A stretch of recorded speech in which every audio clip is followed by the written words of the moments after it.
Hello friends, मैं RB Yadav स्वागत करते हैं आप सभी का इस नए वीडियो में। दोस्तों, जैसा कि आप देख रहे हैं कि ये 4th चैप्टर का फर्स्ट वीडियो है।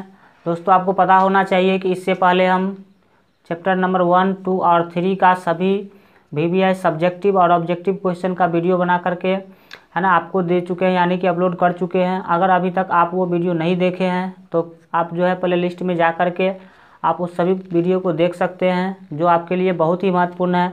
दोस्तों, आज हम चौथे चैप्टर का बात करने वाले हैं, तो और जिसका नाम जो है चौथा चैप्टर का द्विघात समीकरण है।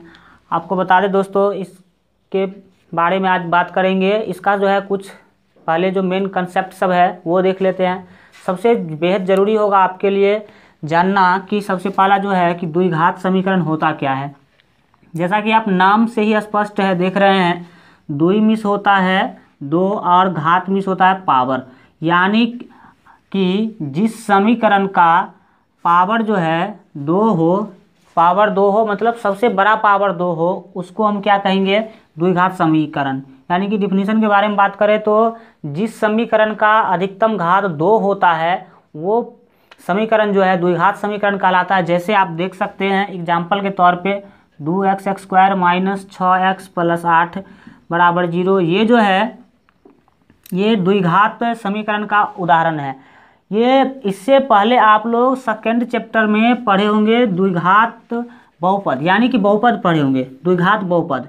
तो द्विघात बहुपद और द्विघात समीकरण में ज़्यादा डिफरेंस नहीं है, हल्का सा डिफरेंस है। इसी में क्या करें, अगर हम इसको लिखें ऐसे प्लस 8 तो ये जो है समीकरण कहलाएगा और ये क्या कहलाएगा?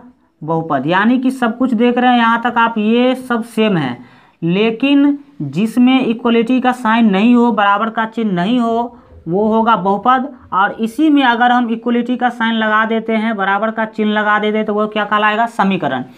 तो ये तो है आपका द्विघात बहुपद। देखिए कि जिसका अधिकतम घात 2 होगा वो द्विघात होगा।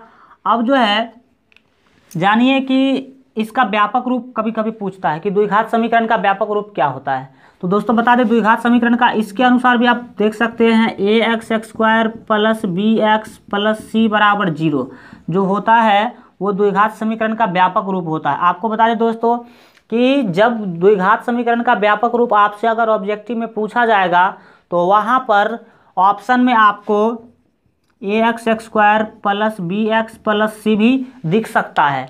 तो अपना वहाँ पे सावधानी बरते ताकि आप गलती से इस ऑप्शन में टिक ना करें, क्योंकि आपको बता दें कि जिसमें इक्वलिटी का बराबर का चिन्ह दिखेगा वो होगा समीकरण का, और जिसमें बराबर का चिन्ह नहीं दिखेगा वो किसका होगा? बहुपद का। तो ये जो इस टाइप का जो होगा जिसमें बराबर नहीं दिख रहा है वो क्या होगा? बहुपद का होगा। तो वहाँ पे आप सावधान रहे। तो देखिए हम उसका परिभाषा एग्जाम्पल देखिए, व्यापक रूप ax² plus bx plus c। अब इसके जो है हल ज्ञात करने का क्या क्या नियम है सो देख लीजिए। हल ज्ञात करने का जिस तरह से जो आप देखे थे तीसरे चैप्टर में 2 चर वाले रैखिक समीकरण को हल करने का अनेकों तरीका देखे थे, इस तरह से यहाँ भी बहुत सारे तरीका हैं। जैसे गुणनखंड विधि है, उसके बाद जो है पूर्ण वर्ग विधि है, उसके बाद जो है द्विघाती सूत्र से भी इसका हम हल ज्ञात करते हैं। इसमें सबसे पहले जो आज हम चर्चा करेंगे वो गुणनखंड विधि का करेंगे। और गुणनखंड विधि के बाद क्या होता है कि गुणनखंड विधि एक ऐसा विधि है जिस विधि से हम प्रत्येक क्वेश्चन का सॉल्यूशन नहीं निकाल सकते हैं, यानी कि प्रत्येक द्विघात समीकरण का हल नहीं ज्ञात कर सकते हैं। तो इसके लिए जो है एक सूत्र है जिसका नाम है द्विघाती सूत्र, जो होता है -b प्लस माइनस √d/2a। ये सूत्र है, इसको द्विघाती सूत्र के नाम से जाना जाता है। और आपको बता दें कि इनको देने वाले जो हैं वो उनका नाम था श्रीधराचार्य।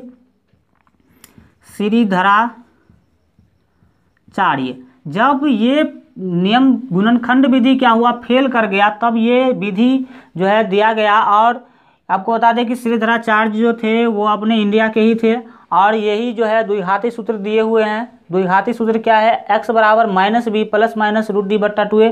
खैर इसके बारे में हम लोग आगे बात करेंगे।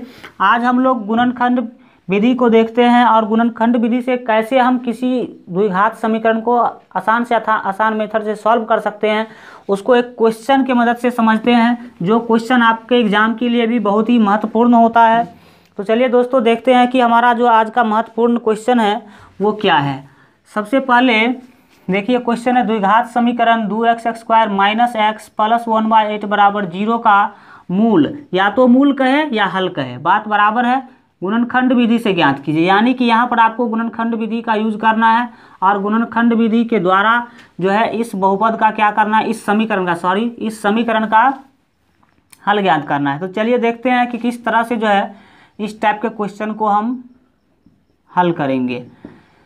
सबसे पहले आपको जो समीकरण दिया हुआ है वो है 2x² माइनस x प्लस 1/8 बराबर 0। दोस्तों आपको बता दें कि जब कभी भी आप किसी समीकरण का जो है शून्यक निकाल रहे हो यानी कि मूल निकाल रहे हो, तो सबसे पहले आप ये देख लेना कि कहीं बट्टा तो नहीं है, किसी भी टर्म में बट्टा नहीं दिखाई देना चाहिए। अगर बट्टा है तो सबसे पहले इस बट्टा को हम हटाने का कोशिश करेंगे। तो सर हटाने की क्या विधि हो सकती है? हटाने का सबसे आसान विधि आपको बता देते हैं कि जिसमें यानी कि बट्टे में 8 है, मतलब हमको 8 को हटाना है, तो 8 को आपको हटाना है तो 8 से क्या कीजिए, तीनों टर्म में गुना कर दीजिए। तीनों पद में 8 से क्या करेंगे, गुना कर देंगे। तो हम लिखते हैं सबसे पहले तो इस पद में गुना करेंगे, यानी कि 8 गुने 2x² माइनस है तो माइनस, फिर 8 गुने x प्लस है तो प्लस ले लेंगे, और फिर 8 गुने 1/8 बराबर 0। ऐसा करने से क्या होगा, 8 से 8 जो है कोना कोनी कैंसिल हो जाएगा। इसके बाद जो आपका सॉलिड जो समीकरण बनेगा वो बनेगा 8 दूना 16x² माइनस 8x प्लस 1 बराबर 0। अब आप क्या करें, इस पर गुणनखंड विधि का यूज करेंगे। दोस्तों आपको बता दें कि बहुपद जब पढ़ रहे थे हम लोग तो वहाँ पे द्विघात बहुपद को भी गुणनखंड विधि से जो है शून्यक निकाले थे। सेम विधि यहाँ भी यूज करना है। सबसे पहले क्या करना है, a को c से गुना करना है। तो a का जो वैल्यू है वो 16 है और c का वैल्यू 1 है, तो 16 को 1 से गुना करेंगे तो 16। अब इस 16 का ऐसा 2 फैक्टर निकालना है जो जोड़ करके b पूरे, b मतलब 8।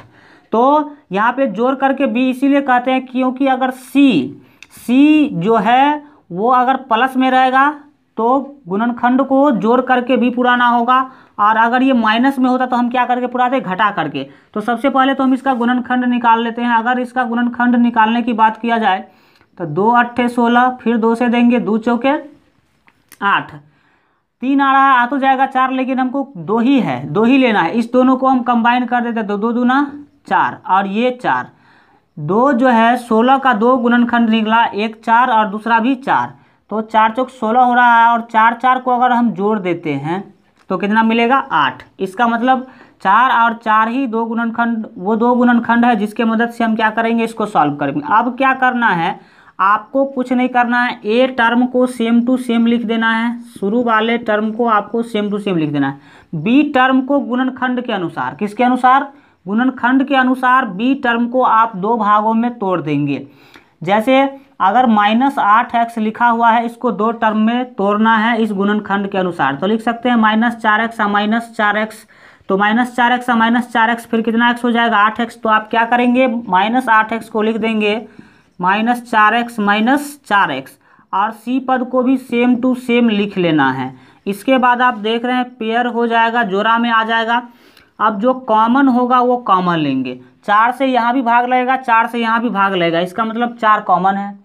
इसके बाद क्या करेंगे, x यहाँ भी तो x कॉमन ले लेंगे, तो 4 से 16 में भाग देंगे तो 4, और x² में x से भाग देंगे तो x, माइनस है तो माइनस लेंगे क्योंकि प्लस और माइनस माइनस होगा। 4x से अगर आप 4x में भाग देते हैं तो आपका जो भागफल होगा 1 होगा। अब यहाँ पर हम क्या करेंगे, यहाँ पर न तो 4 कॉमन है क्योंकि 4 यहाँ तो है लेकिन 4 यहाँ नहीं है, तो 4 भी कॉमन नहीं है।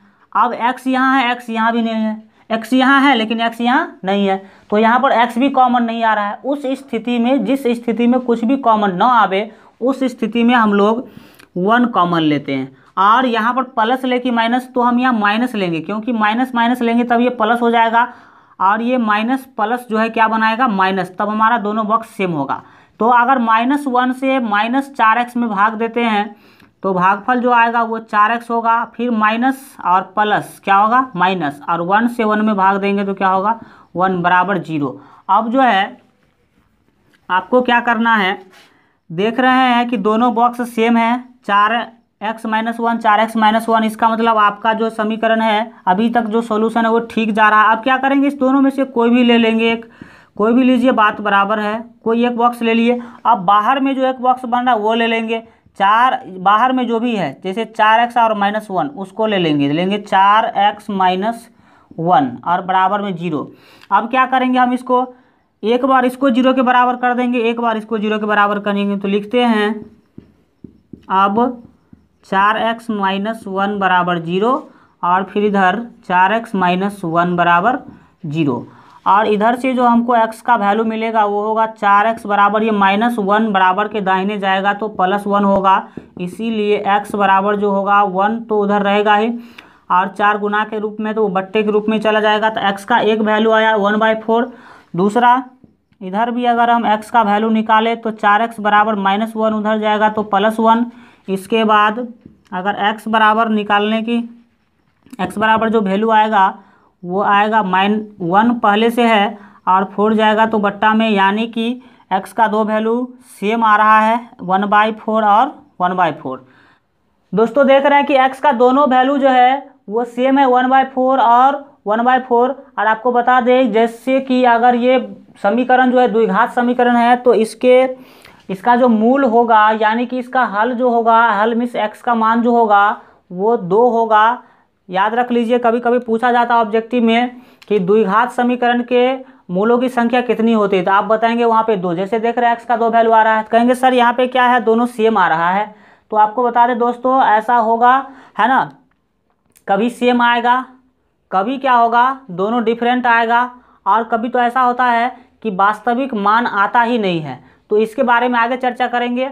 दोस्तों आज के लिए इतना ही, आशा करते हैं आपको वीडियो अच्छा लगा हो, और अगर वीडियो अच्छा लगा हो तो आप वीडियो को लाइक कीजिए, दोस्तों में शेयर कीजिए, और अभी तक आप अगर हमारे चैनल पर नए हैं तो हमारे चैनल को सब्सक्राइब कीजिए, और साथ ही साथ बेल आइकन को भी प्रेस कर लीजिए ताकि कोई भी नया वीडियो अपलोड करे तो उसका जानकारी आपको सबसे पहले मिल सके। चलिए दोस्तों मिलते हैं फिर किसी नए वीडियो के साथ।